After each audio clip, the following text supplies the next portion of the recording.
Although inflation may be dipping in some areas, it seems that food prices don't seem to be lowering at all. So here to give us some shopping tips is the supermarket guru, Phil Lempert. Hi, Phil. Thanks for joining us.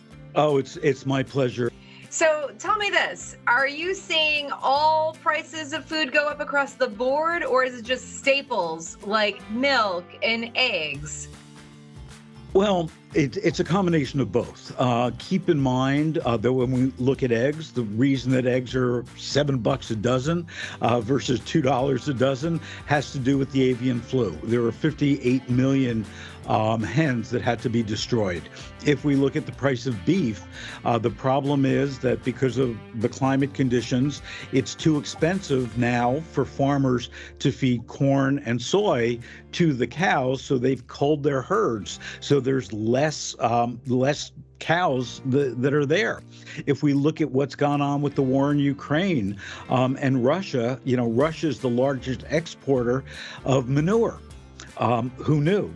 And as a result, the U.S. farmers have to pay more for manure. And Ukraine was the #1 exporter of sunflower oil. Sunflower oil is used in a lot of salad dressings and other type of sauces.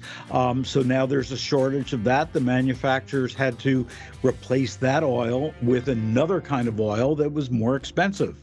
So, we're going to see a lot of changes in probably just about every product in the supermarket.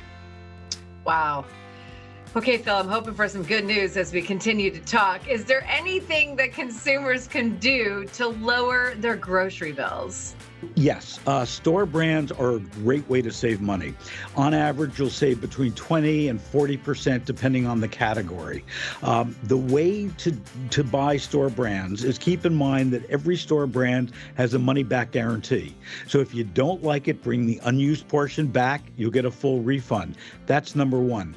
Number two, a lot of manufacturers have downtime, so they produce the store brands with the same recipe.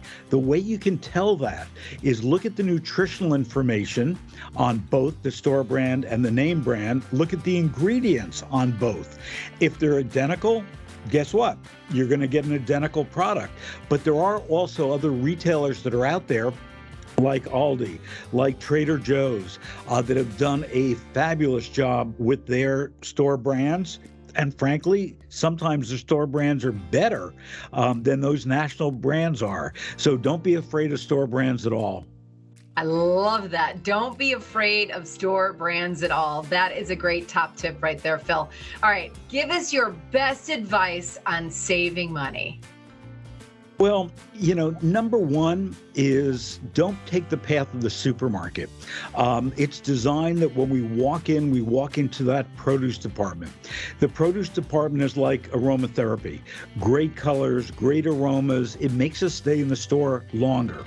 So what you want to do is you want to go into the center of the store first, where all those unemotional jars and boxes and cans are. Go there first. Also, make sure that just because it's the end of an aisle doesn't mean that it's on sale. Look for that price.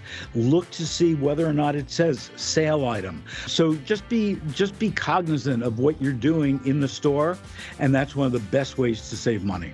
All right, Phil, you gotta tell us, are these high prices here to stay? Yes. There's no question. We've got the cheapest food supply in the world.